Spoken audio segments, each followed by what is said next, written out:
6 orang budak yang menjadi ulama besar.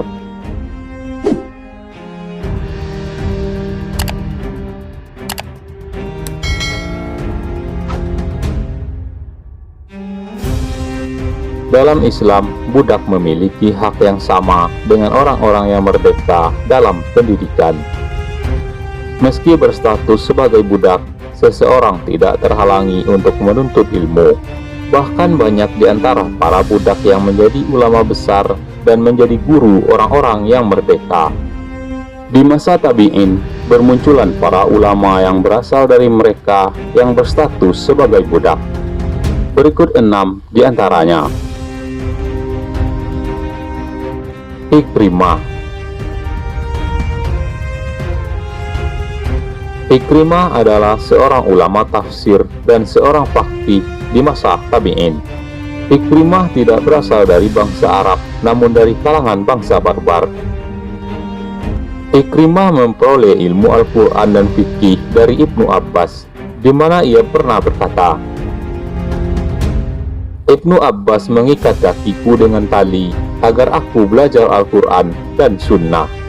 Bahkan Ikrimah sudah diperintahkan oleh Ibnu Abbas untuk berfatwa, di mana ia berkata, Aku belajar selama 40 tahun, aku berfatwa di depan pintu, sedangkan Ibnu Abbas di dalam rumah.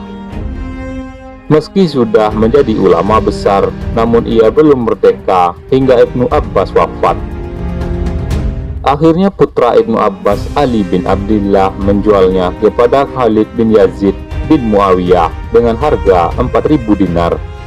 Akhirnya Ikrimah berkata kepada Ali bin Abdillah, Tidak ada kebaikan pada dirimu. Apakah engkau menjual ilmu ayahmu dengan 4.000 dinar? Akhirnya Ali bin Abdillah meminta pembatalan jual beli dan Ikrimah pun dibebaskan.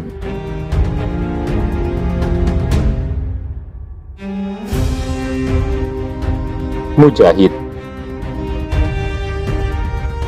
Mujahid adalah seorang imam di kalangan para mufassirin, berbadan gelap, budak dari Sa'id bin Abi Sa'id Al-Makhzumi.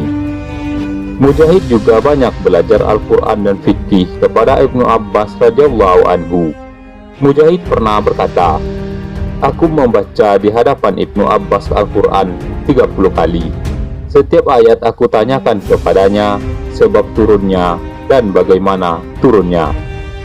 Karena ilmunya dalam tafsir, seorang ulama besar yang bernama Sufyan Ats-Tsauri sampai berkata, Hendaklah kalian mengambil tafsir dari 4 orang, yaitu Mujahid, Sa'id bin Jubair, Ikrimah, dan Dahhak.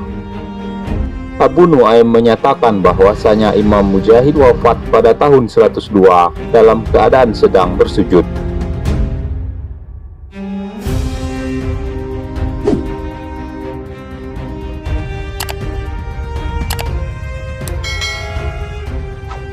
Atha bin Abi Rabah.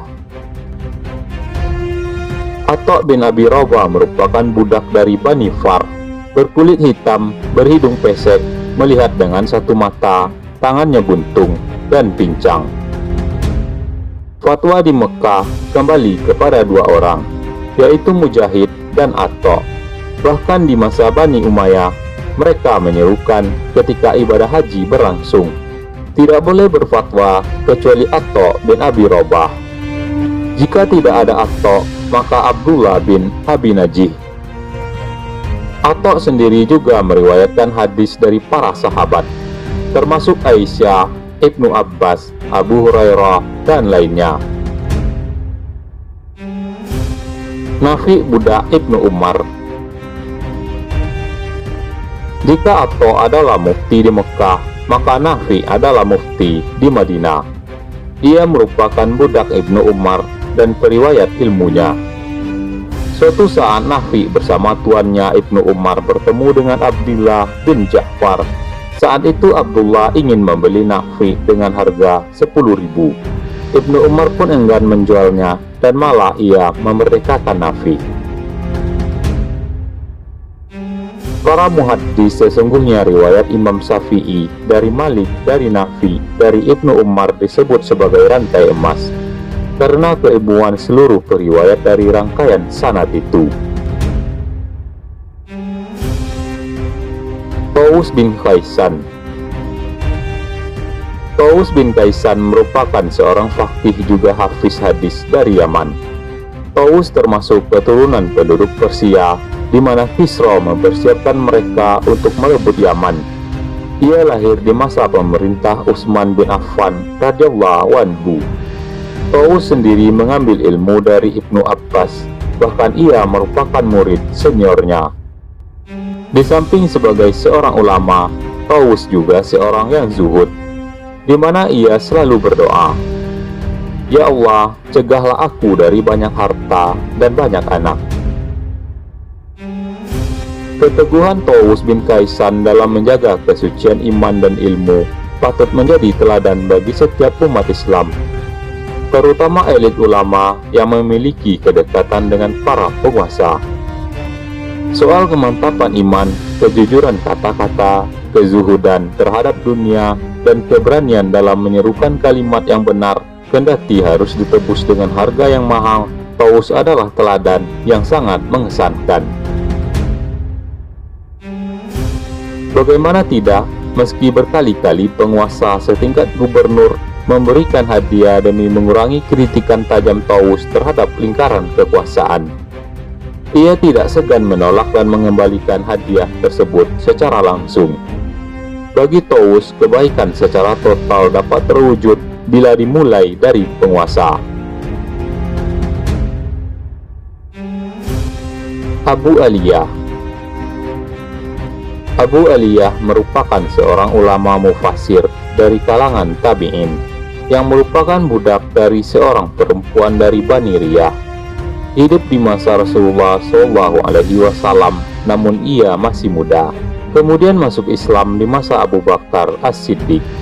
Abu Aliyah hafal Al-Quran dan berguru ilmu qiraat kepada Ubay bin Ka'ab, dan ia pernah menyatakan, "Hendaklah kalian mempelajari Al-Quran 5 ayat, karena hal itu lebih memudahkan bagi kalian untuk menjaganya, sebagaimana Jibril menurunkan 5 ayat.